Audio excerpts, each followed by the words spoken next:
dar aí o pontapé e a participação aí do Thiel, né? Nós vimos nas últimas 2 semanas a criação de Deus, criando todas as coisas do universo, né? O nosso mundo, enfim, todas as coisas foram criadas por Deus, ele originou todas as coisas e ele criou tudo perfeito, né? Todas as coisas regidas por leis, criadas também por ele, e tudo de uma forma perfeita, funcionando no universo inteiro. Aí, de repente, nós encontramos no nosso mundo, um mundo agora envolvido com coisas ruins, com dor, com sofrimento, com guerra, com doenças, pessoas sofrendo, crianças sofrendo, pessoas inocentes sofrendo, pessoas sempre consumidas pelo vício, pelas drogas, enfim, uma infinidade de coisas que existe com a finalidade de destruir essa criação que foi feita originalmente perfeita, né? Aí, diante de tudo que acontece no mundo atualmente, a maldade, né, o mal, como nós podemos conciliar, né, tudo isso, todas essas coisas ruins que existem no nosso mundo, com a imagem de um Deus de amor, um Deus misericordioso, um Deus bondoso, um Deus que está constantemente olhando por suas criaturas. Como é que a gente pode conciliar essas duas coisas? Então, pessoal, boa tarde, né? Acho que vale a pena, para não perder o costume, antes da gente já começar a discutir, a conversar um pouco nessa tarde, a gente fazer nossa oração, né? Para iniciarmos já com essa pergunta aí, né? Que o pai trouxe, essa pergunta profunda, né? Que nós até começamos a falar um pouco dela semana passada, mas eu acho que vale a pena agora a gente, antes de começar, iniciar com a oração, né? Eu vou convidar o Salatiel a fazer uma breve oração para a gente iniciar. Pois oremos, então. Quem puder, né, fechar os olhos, quem não puder, tudo bem, mas que fiquemos em espírito de oração. Oremos. Santo Deus, maravilhoso Pai, muito obrigado, Senhor amado, porque Tua graça nos alcançou e, mediante isso, estamos aqui hoje, reunidos esta tarde, virtualmente, para aprendermos mais de Ti e também sobre nós. Queremos que o Teu Santo Espírito nos guie no estudo da Tua Palavra. Em nome de Jesus, amém. Amém. Então, semana passada a gente até comentou um pouco sobre isso. Ao finalizar o nosso estudo, né, sobre a criação, a gente falou que Deus criou tudo perfeito e como parte dessa perfeição, né, da criação, ao criar o ser humano, ele criou o ser humano com a livre capacidade de escolher, né, e de decidir continuar obediente e fiel a ele ou de seguir outro caminho, o seu próprio caminho, se rebelar. E como forma de manter essa escolha ali à frente, né, do ser humano, lá no Jardim do Éden ele deixou a árvore, né, do conhecimento do bem e do mal de livre acesso, né, porém com a ordem, né, a ordem de que o homem era livre para se alimentar de todas as árvores que davam frutos ali, mas que da árvore do conhecimento do bem e do mal, ele não deveria se alimentar, porque do dia que ele escolhesse aquilo, ele estaria escolhendo desobedecer. E aí sim, ele passaria a conhecer o bem, né, a perfeição que Deus havia criado, e passaria agora a conhecer também o mal e as suas consequências. E a gente combinou que hoje a gente ia falar um pouco sobre isso, né? Sobre a questão do mal.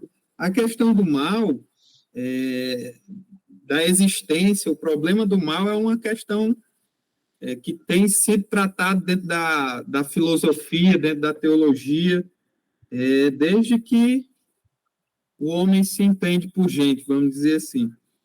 E esse questionamento ele é muito levantado e, principalmente, ele é muito usado pelos ateus, né, para combater aí a ideia de um Deus bondoso, um Deus benevolente, e eles argumentam, né, com o argumento do mal, que se Deus ele é bondoso e todo-poderoso, por que ele permite a existência do mal, né? Como o pai colocou, por que ele permite o sofrimento, por que ele permite a dor, né? Por que existe tudo isso no mesmo universo em que existe um Deus, né? Um suposto Deus bondoso, um Deus misericordioso, um Deus santo, né?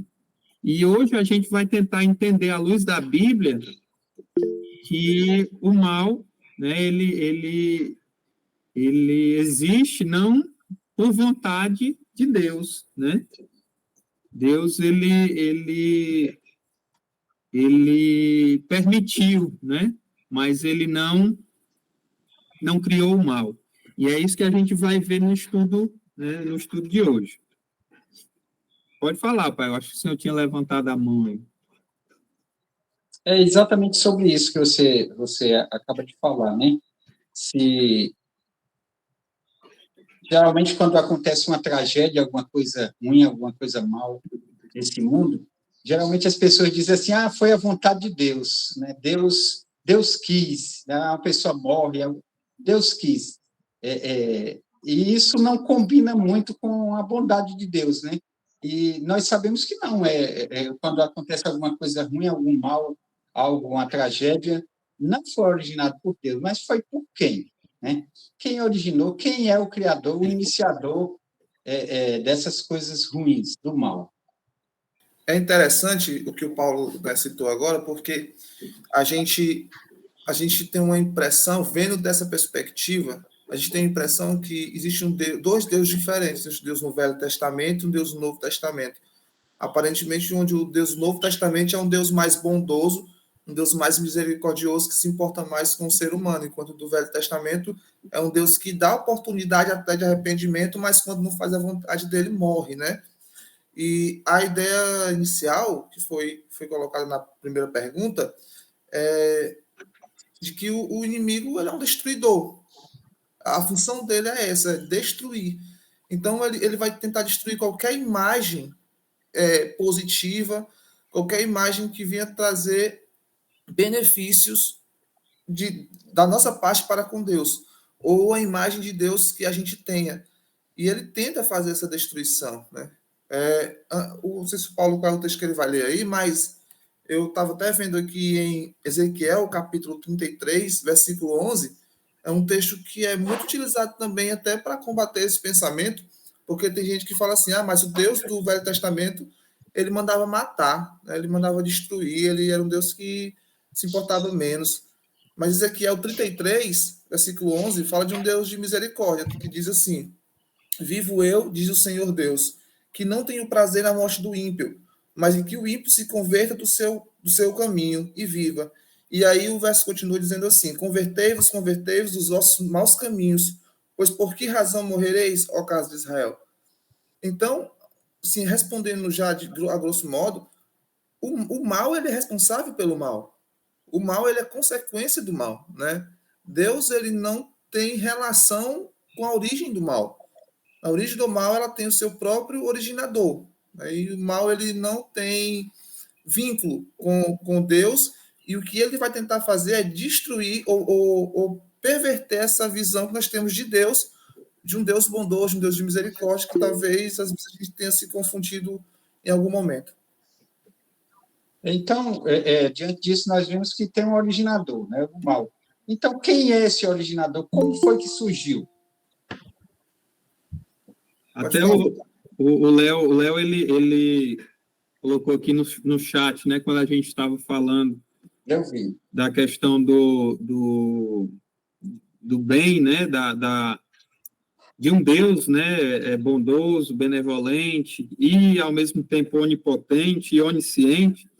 E esse questionamento é o que é levantado. E o Léo, ele fez aqui pontuou aqui algo que realmente foi bastante debatido, né? Inclusive, Santo Agostinho, né, conhecido Santo Agostinho, ele falou sobre isso, né? Ele teceu uma forma, né, de explicar isso, né? Mas, assim, não vou entrar aqui na questão filosófica, né?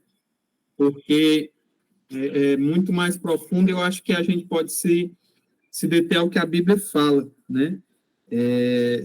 Tentando resumir um pouco o que Agostinho concluiu, né? O mal, ele existe não porque Deus o originou, como Salatiel agora há pouco acabou de colocar, né?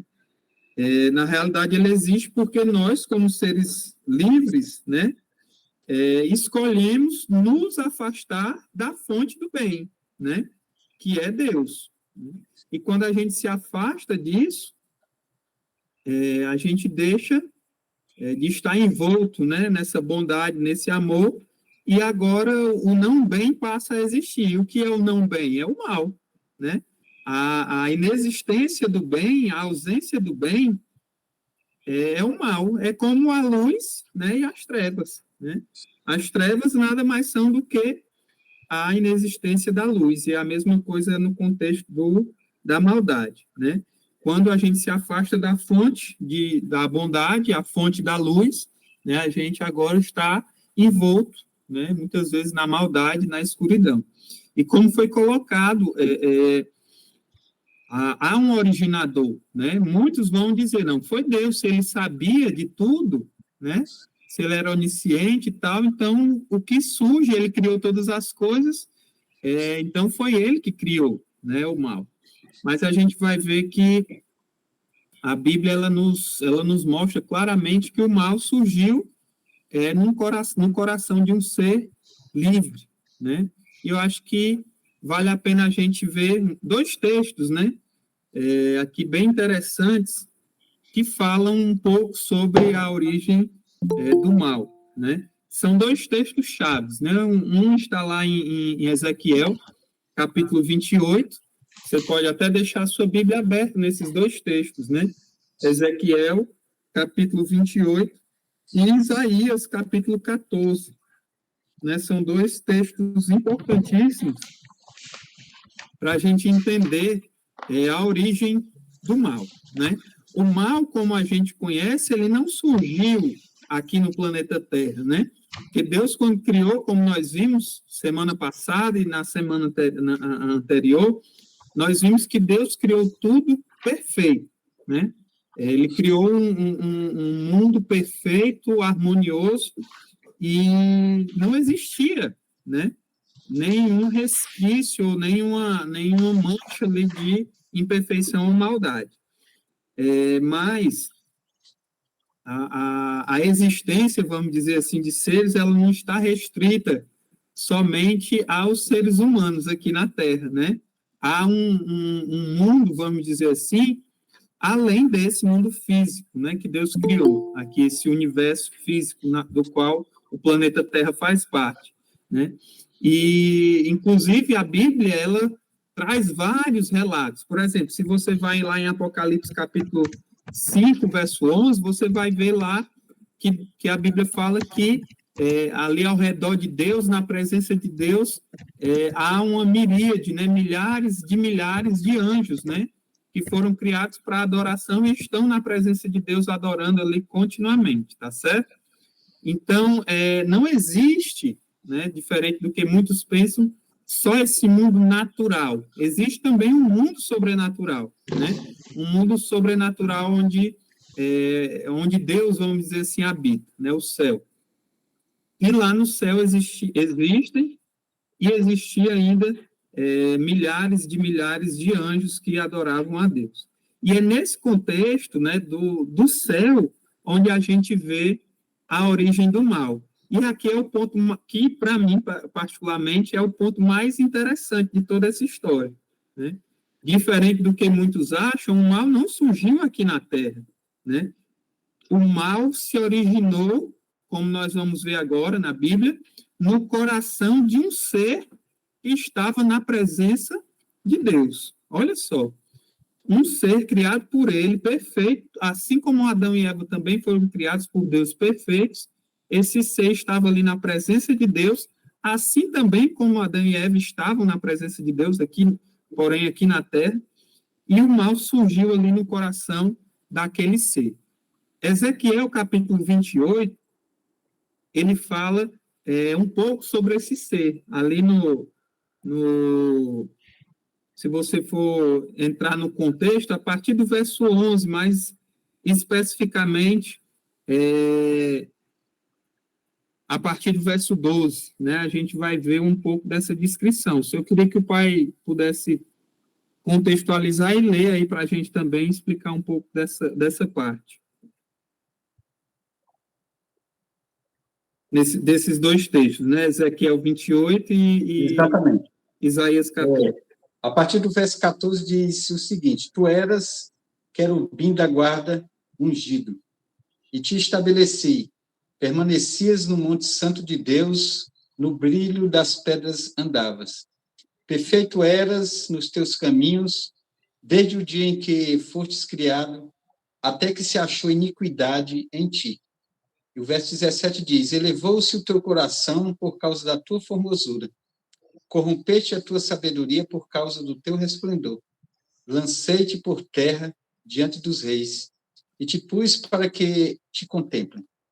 Já o verso, capítulo 14, né, de Isaías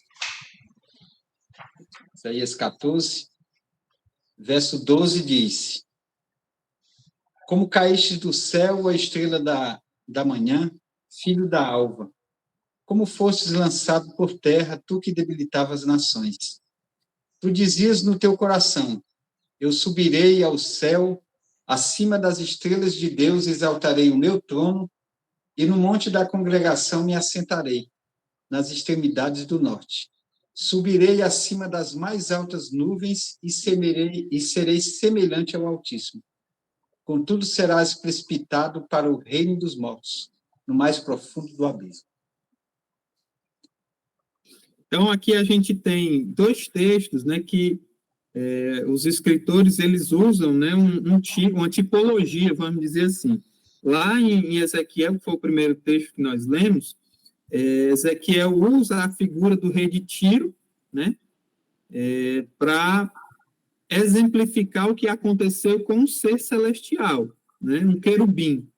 E Isaías, no capítulo 14, usa a tipologia, usa como tipo, na realidade, o rei da Babilônia, para também exemplificar o que aconteceu com esse anjo, esse querubim, né, que morava, né, habitava lá no céu. Né? Voltando para Ezequiel, a gente vai ver que o texto ele é bem interessante, ele segue um padrão de paralelismo, né? Dos versos 12 do verso 12 até o verso 19, a gente vai ver aqui uma sequência de comparações, né? De um verso com o outro, da condição desse anjo antes da queda, né? Antes do mal surgir no seu coração, e o que acontece posteriormente. E aí a gente vai ver na progressão, né? Do que foi acontecendo com esse anjo, até surgiu o pecado e depois as consequências disso. Você pode ver isso do verso 12 até o verso 19 de Ezequiel 28. Né? Primeira coisa, esse ser, a condição dele era o quê? Que ele era um ser perfeito. Né? No verso 12, fala que ele era o sinete da perfeição. Verso 12 de Ezequiel 28. Cheio de sabedoria e formosura. Olha a condição desse anjo, né? Era um querubim, um anjo, que estava ali na presença de Deus, porque no verso 14 diz que ele era o querubim da guarda, né? Ungido, que permanecia na presença de Deus no Monte Santo. E era perfeito, né? Ele era um ser perfeito, que havia sido estabelecido por Deus, criado por Deus, né? Para servir a Deus diante da sua presença, né? Servir a Deus no monte, né? E tinha o privilégio de estar ali diante de Deus. E essa é a sequência. Porém, no verso 15, diz assim: perfeito eras em todos os teus caminhos. Tudo que fazia, o pensamento, as ideias, as relações, né? O relacionamento que ele tinha com Deus era perfeito. Era perfeito. Com os outros anjos era perfeito. Até que se achou o quê? Iniquidade em ti. Aí vale a pena a gente fazer uma pausa aqui para entender o que é esse conceito de iniquidade que aparece, né? A gente vem estudando, estudou ali sobre o que é a Bíblia, estudou sobre a criação, agora a gente está estudando sobre a origem do mal. E aí aparece um conceito aqui importante, que é o conceito da iniquidade. O que é iniquidade na Bíblia? Né? O que é que a Bíblia classifica como iniquidade? E aqui é muito importante porque foi o que apareceu primeiro no coração desse anjo. Então, a gente precisa entender o que é isso. O que foi que surgiu no coração dele? Se a gente vai lá para 1 João, lá no finalzinho, pega a sua Bíblia e vai lá, em 1 João, já chegando ali em Apocalipse, já no finalzinho da Bíblia, 1 João, capítulo 3.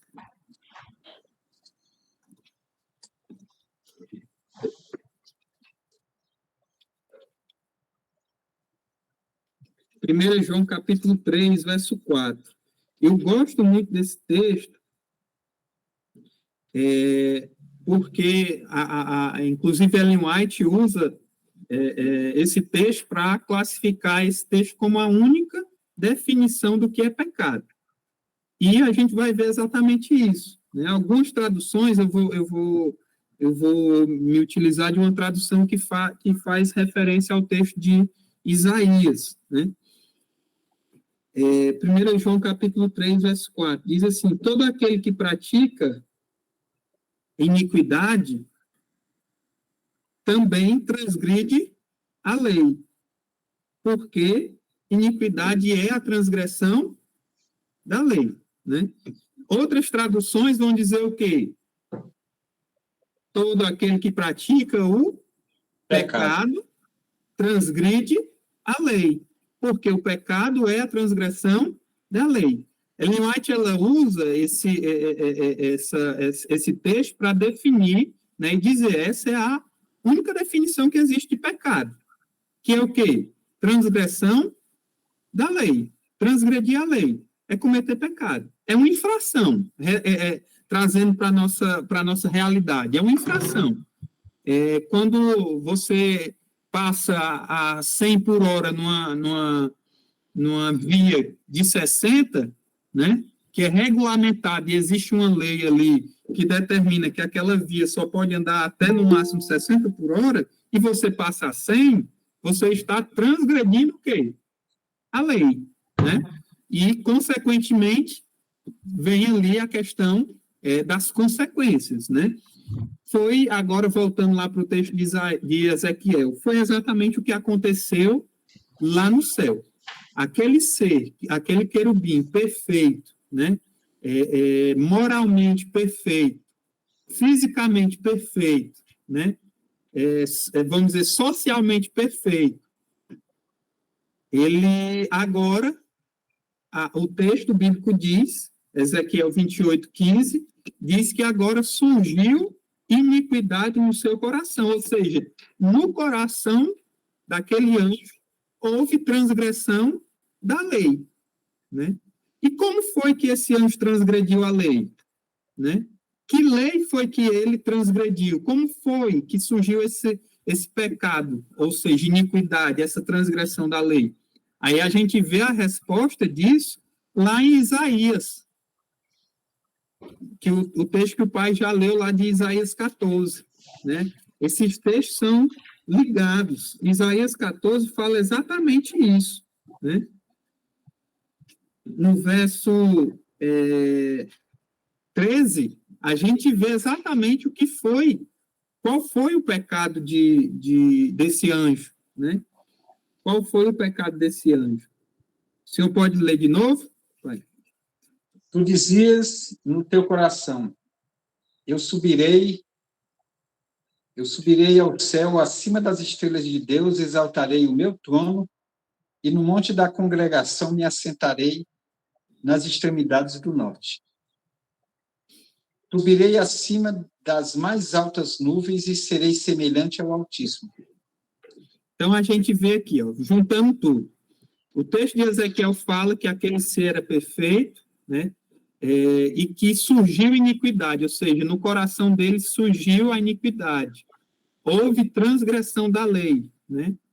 E agora o texto de Isaías fala que essa transgressão da lei, essa iniquidade, foi o quê? Foi o orgulho, né?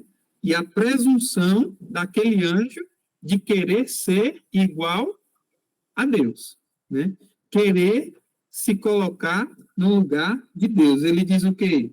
Subirei acima, né, ao céu e acima das estrelas de Deus, né?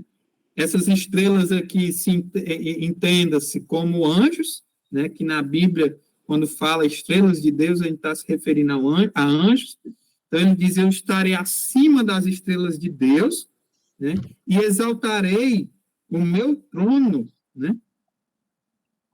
No local do trono de Deus, ou seja, eu irei me assentar no trono de Deus e subirei, né, as mais altas nuvens e serei semelhante ao Altíssimo. A gente vê aqui que a origem, né, dessa rebelião desse anjo, ela veio através de uma coisa que a gente conhece como orgulho, né, egocentrismo. O pecado, ele surgiu a partir disso. Vamos dizer que foi o primeiro, né? A forma como o pecado se manifestou, o mal se manifestou no universo criado, foi através do orgulho, do egocentrismo. Se a gente parar para ver, só para eu concluir essa ideia, se a gente parar para ver o mal hoje que existe no mundo, ele é derivado do orgulho, né? Do orgulho que surgiu lá no começo. Todas as más ações que a gente vê no mundo hoje, elas estão relacionadas com isso, com o afastamento de Deus, com colocar Deus de um lado e se exaltar pelo outro lado. E aí vem as consequências, mas todas são derivadas disso. Pode falar, Tom. Então, só para complementar, o orgulho, né, que gerou no coração desse anjo, por consequência, veio o quê? A cobiça. Né? Ele quis se colocar acima de Deus. E isso provocou o quê? A rebelião, né? A rebelião contra Deus. Então, o orgulho, a cobiça, o ciúme, né, de Deus ser adorado por todos os anjos, e, por consequência disso, veio também a rebelião contra Deus. É interessante a gente ver que o inimigo, né, Lúcifer, ele tinha uma posição de destaque, né? Ele era querubim. E aí a gente consegue, na Bíblia mesmo, a gente tem algumas passagens que vão trazer algumas referências a esses querubins, né? Qual era a função deles? Eles tinham uma função basicamente de representante de Deus em alguns momentos, ou não necessariamente de Deus, mas da vontade de Deus. Quando Adão e Eva são o casal expulso do jardim, Deus coloca querubins, né, de guarda ali na porta, para que eles não tivessem acesso novamente. Obviamente, por mais que Eva e Adão fossem seres, digamos, bem evoluídos à nossa frente, eles não teriam forças para bater de frente com querubins. Mas por que Deus coloca ali querubins? Porque é representação da vontade de Deus. Então Deus está se manifestando através daqueles seres criados também, né? Que são os querubins. E Lúcifer ele tinha essa posição.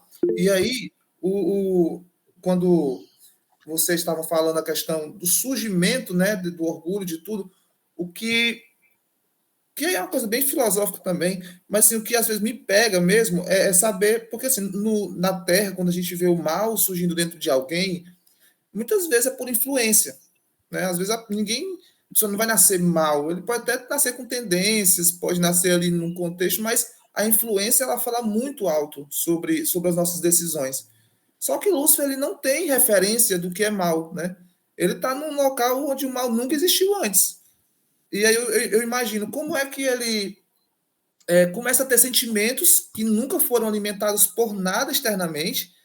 Ele não consegue olhar para nenhum ser que possa ter tido algum sentimento parecido com o dele, pelo menos até onde a gente sabe. E o mal, ele para você ver como ele tem um poder enorme, porque ele surge dentro de um ser também que é muito poderoso. E aí eu já finalizo aqui minha fala dizendo: a gente não pode subestimar o inimigo. A gente não pode subestimar o inimigo. Quando a gente subestima o inimigo, é muito problemático, sabe? Fazer uma relação aqui, a gente vê essa guerra que está acontecendo ainda entre Rússia e Ucrânia, e a Rússia subestimou muito o poder de defesa, de ataque também da Ucrânia, e o negócio está rolando até hoje. Só que com o inimigo, a gente subestima o poder dele, a gente acha que dá para a gente sair batendo de frente. E vale lembrar quem ele era, o conhecimento que ele tem, a força que ele ainda tem, e para a gente perceber que a gente precisa de um auxílio. E um auxílio que possa ajudar nessa batalha, porque é uma batalha gigantesca que existe, né? Entre o mal e o bem. A batalha não é entre eu e Lúcifer, não.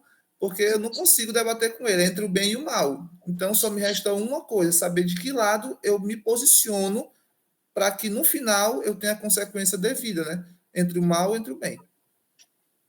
Você ia falar, Dani? Sim, pegando também um pouquinho do gancho aqui do Salatiel, é uma coisa que eu sempre fico pensando, que até nisso a gente consegue ver o amor de Deus e a sua justiça. Por quê? Porque Lúcifer, ele foi um ser criado por Deus. Ele foi um ser criado perfeito. E a gente entende que, por ser perfeito, ele também era um ser pensante, né? Ele pensava, ele tinha o direito de concordar e de não concordar. Então, ele tinha esse livre-arbítrio. Passou na cabeça dele de querer ser igual ou superior a Deus, semelhante a Deus, assim, né?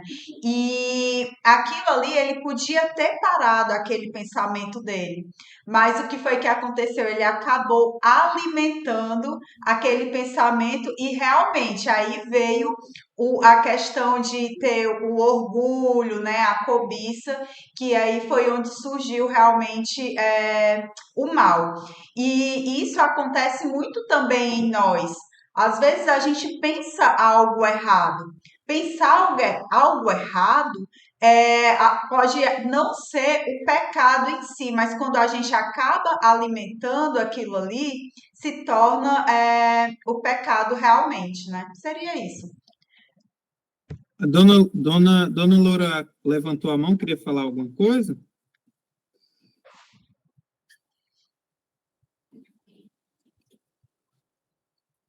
Acho que não, né? Então, pai, o senhor ia falar alguma coisa?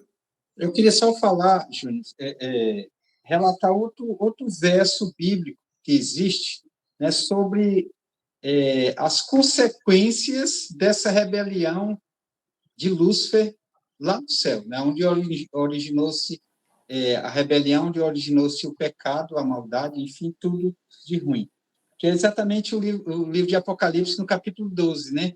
Fala exatamente sobre essa batalha ali existente entre os poderes do bem e do mal, né? Apocalipse 12, o verso 7, fala dessa batalha, que diz o seguinte: houve peleja no céu, Miguel e os seus anjos pelejaram contra o dragão, também pelejaram o dragão e seus anjos.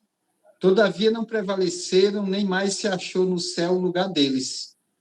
E foi expulso o grande dragão, a antiga serpente, que se chama Diabo e Satanás, o sedutor de todo mundo. Sim, foi atirado para a terra, e com ele os seus anjos.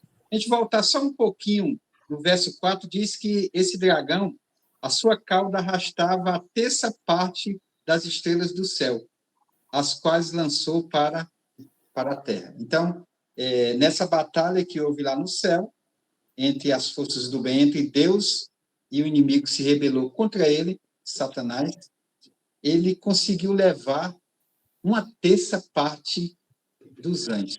Então, os argumentos, meu questionamento é esse, o argumento que ele utilizou, então, foi muito pesado para que uma terça parte dos anjos ficasse do lado dele.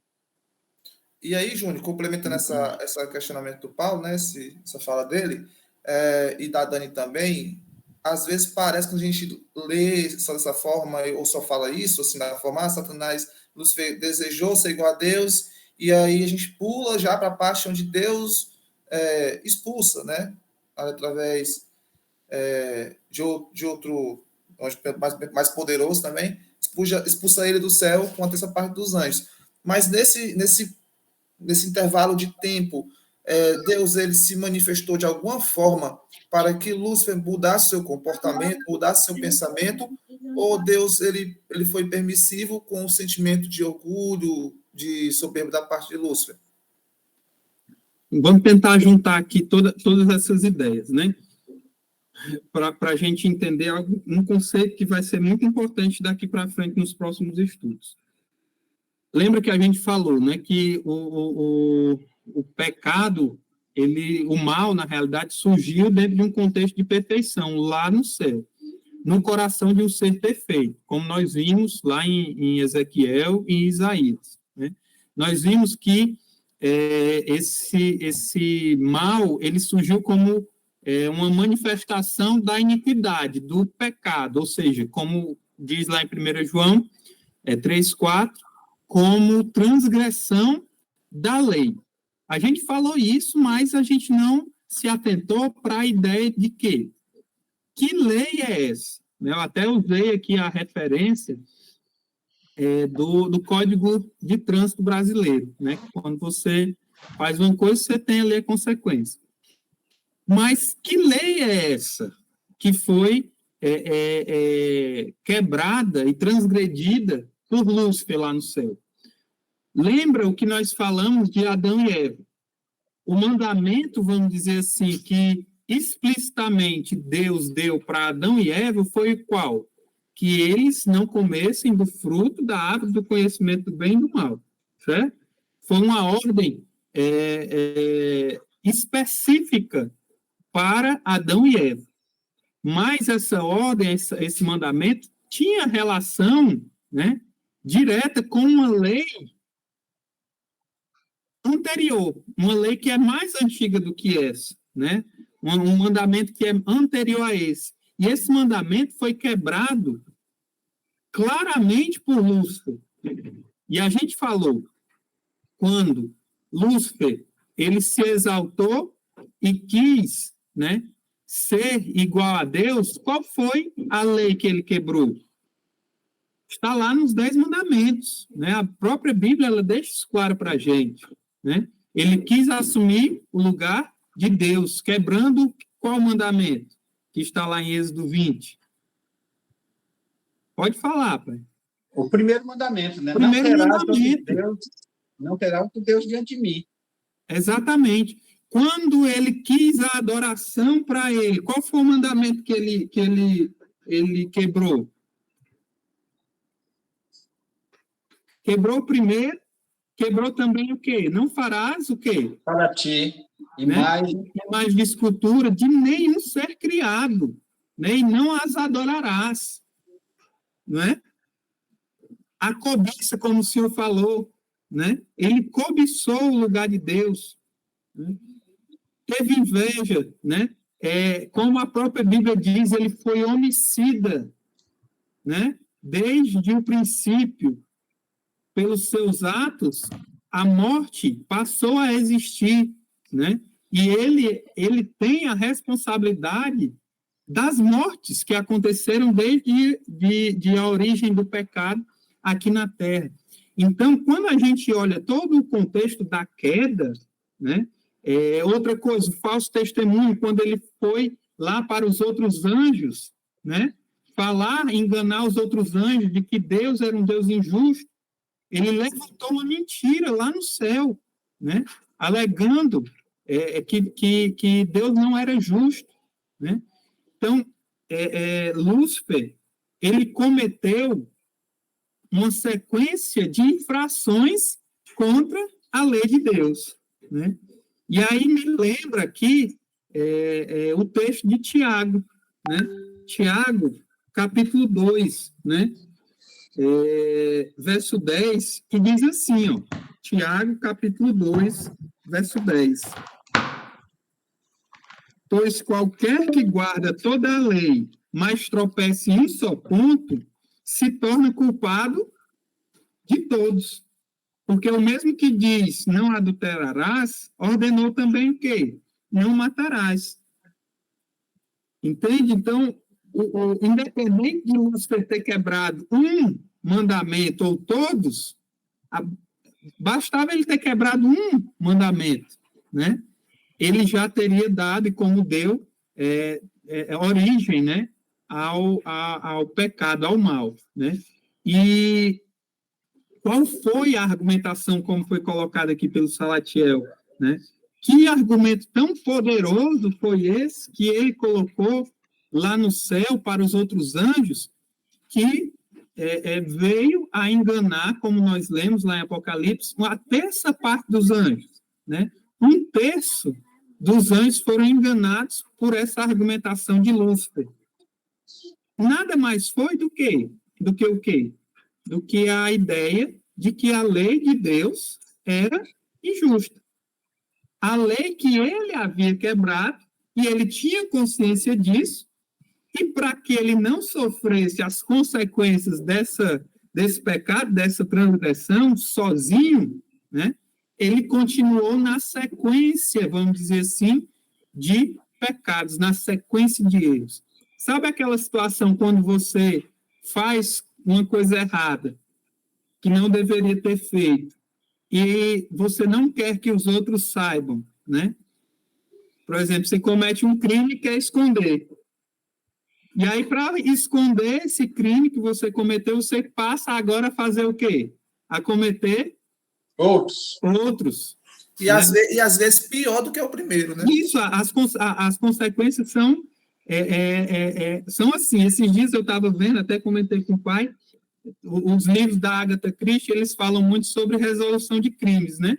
E aí, um deles era o Morte sobre o Nilo. E aí lá o casal tentou matar, tomar posse de uma herança, vamos dizer assim. E aí, para isso, eles assassinaram uma mulher. E aí, para esconder aquele assassinato, eles tiveram que cometer outros crimes, matando outras pessoas, né? O pecado é assim, e na realidade de Lúcifer aconteceu a mesma coisa. O orgulho já tinha tomado conta do coração dele, ele já tinha se afastado, como a gente falou, de Deus, ou seja, aquele que era o portador da luz, né? O nome Lúcifer é esse, portador da luz, havia agora se afastado, se afasta de Deus, indo agora para o outro lado, para as trevas, né? Sai do lado do bem, agora vai e assume a maldade. E agora, como consequência, ele vai se agora se deleitando, vai agora se envolvendo cada vez mais com o pecado, né? E com as consequências dele. Não querendo assumir isso sozinho, né? Ele leva essa falsa ideia, essa ideologia errada dele para frente, né? E engana, primeiramente, uma terça parte dos anjos, e depois, ao ser expulso do céu, ele vem até a terra, encontra a terra no seu princípio ali de existência, e encontra o casal, né? O jovem casal Adão e Eva, né? Que haviam sido alertados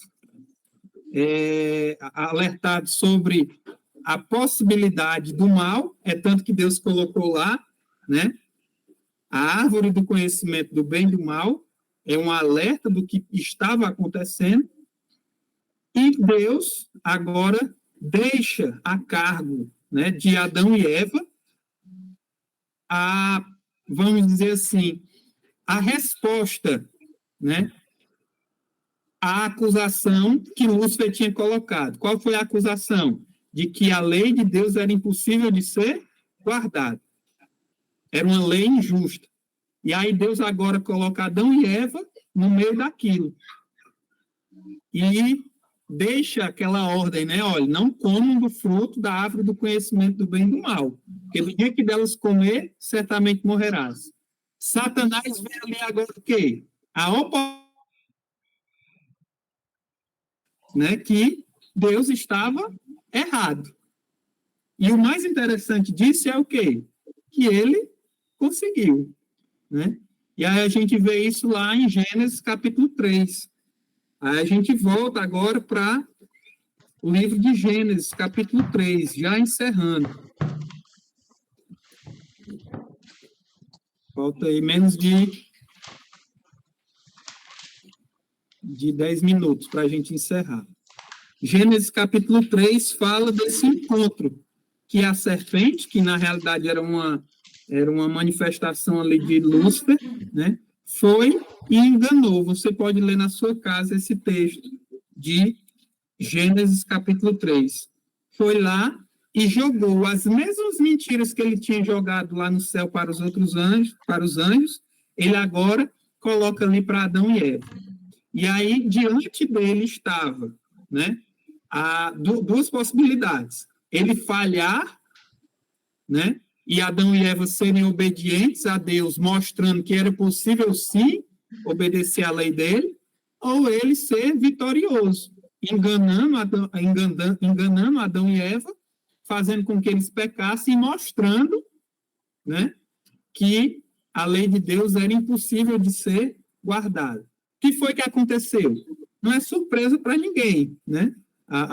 O fato de nós estarmos aqui na condição que nós estamos mostra que Lúcifer, naquele momento, ele foi supostamente vitorioso, né? Porque ele enganou e mostrou, né, que Adão e Eva não conseguiram guardar a lei de Deus. Olhando dessa perspectiva, eu quis ser enfático nisso, para dar uma ideia na nossa cabeça de que parece que é difícil guardar a lei de Deus, né? Parece que deu errado, né? O plano que Deus tinha originalmente traçado deu errado. E parece que Lúcifer estava certo, né? O engano dele, ou seja, os argumentos de Lúcifer estavam corretos. Por isso que nós estamos aqui na condição que nós estamos hoje, de doença, de morte, de sofrimento, de maldade para todo lado. Parece que Lúcifer estava certo, porque tudo isso é consequência do pecado lá de Adão e Eva, né? E Lúcifer parece que provou que Deus estava errado, né? E Dani, se você quiser liberar agora o áudio, aí eu deixo agora para você decidir. A gente, não sei quanto tempo a gente ainda tem, 5 minutos? 8 minutos. Então, quem é que estava certo na história, né? Quem é que estava certo na história? Satanás, ao afirmar que a lei de Deus não podia ser guardada, e ele fez o experimento, ele jogou a carta dele, e Adão e Eva caíram naquilo, supostamente provando que Deus estava errado e que a lei dele era pesada demais e era impossível de seres criados guardarem, ou existe na Bíblia, ou existe uma outra resposta para mostrar que sim, Deus estava certo e que na realidade quem estava errado era Lúcifer, né? Porque o mal está aí, né? O pecado está aí, a maldade está aí para mostrar que parece, né? Parece que Lúcifer estava correto naquela ideia dele, né? Mas o que é que a Bíblia nos fala, né? Em 5 minutos a gente não vai conseguir falar isso, né, Dani? Fica aí agora, eu acho que o pai queria falar alguma coisa. Júnior, era só um questionamento para apimentar mais a coisa, que eu acho que esse tema ele renderia bem mais. Nós sabemos que Deus, além de onipotente, onipresente, ele também é o quê? Onisciente, ele conhece o futuro desde o princípio. Ele sabia que Lúcifer ele iria se rebelar contra ele, né? Mesmo assim, Deus o criou. E aí surge aquela pergunta, se Deus sabia de tudo isso, por que ele não destruiu Satanás? e ele não cortou o mal pela raiz, né? Acabou com aquela rebelião e com aquela falsidade. Porque Deus não eliminou tudo isso na origem e permitiu que o mal permanecesse, crescesse e se desenvolvesse ao ponto de causar toda a dor, todo o sofrimento, tudo que existe de mal hoje no mundo. Então, a gente não vai conseguir falar isso agora, viu, Dani? Eu acho que hoje, qual era a nossa ideia hoje? Era de entender qual foi a origem do mal. E eu acho que ficou claro, né? Eu acho que ficou claro que o mal ele teve uma origem, e essa origem, diferente do que muitos pensam, que foi aqui na Terra, com o pecado original, ligado ao sexo, isso, aquilo, outro. Não. O mal originou-se no coração de um ser criado perfeito por Deus, lá no céu, né? Isso para muitos, é algo novo, pode ser algo novo, né? E a origem do mal ela é muito bem claramente definida na Bíblia, né? E o que mal é esse? É o afastamento de Deus, né? O pecado, como a gente viu, nada mais é do que a transgressão da lei de Deus. E eu acho que agora, na sequência dos nossos próximos encontros, a gente vai conseguir entender o que foi que Deus fez, se é que ele fez algo para resolver essa questão. Ou será que Satanás está com o jogo ganho, né? Será que Lúcifer está com o jogo ganho?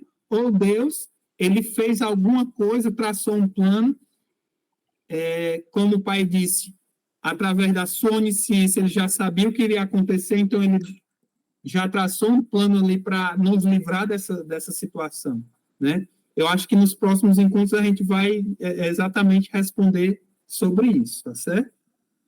Acredito que no próximo encontro a gente já vai responder sobre isso. A gente pode iniciar o próximo encontro com o resumo, né, desse encontro de hoje, falando sobre um pouquinho sobre esse tema, mas já entrando na parte desse questionamento. Será que Deus fez alguma coisa ou ele se mantém ali em silêncio com relação a isso? Né? Eu acho que a gente pode abrir aqui para o pessoal, se alguém tem alguma pergunta a fazer, algum questionamento, algo para falar aí sobre o tema. A gente tem só quantos minutos? 3 minutinhos. E, se necessário, né, se alguém tiver alguma coisa para falar, a gente volta novamente, senão a gente ora para finalizar.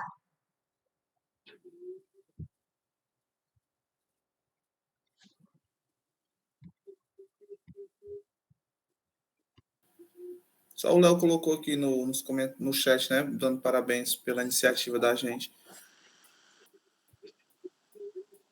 A gente pode, né, finalizando, aproveitar e fica nessa essa ideia, né, plantada aí na sua mente, né?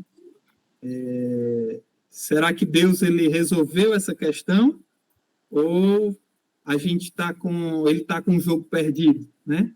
Acho que a gente vai, semana que vem, responder um pouco sobre isso, tá bom? A gente pode finalizar, né, Dani, já orando, né? E eu convido a você, da forma como você está aí, se quiser, pode fechar os olhos e convido você a dirigir uma oração ao nosso Deus. Santo Deus, te louvamos, Senhor, pelo teu amor, pela tua bondade, pela oportunidade que o Senhor nos deixa de estudarmos um pouco mais da tua palavra. Desde já te pedimos uma bênção especial sobre a vida de cada um dos que estiveram aqui conosco, Amém. estudando a tua palavra santa. E que durante essa semana sejam abençoados e tocados para continuar com esse estudo na próxima semana. Amém. É o que te pedimos e te agradecemos no nome santo de Jesus. Amém. Amém. Amém. Tchau, pessoal. Tchau, pessoal. Um abraço, até semana que vem. Uma ótima semana a todos. Vou estar subindo o vídeo para o YouTube. Então, se você conhece alguém que precisa também estudar a Bíblia, é só compartilhar o vídeo que vai estar no YouTube, certo? Vou compartilhar lá no nosso grupo de transmissão. Uma ótima semana a todos. Um abraço.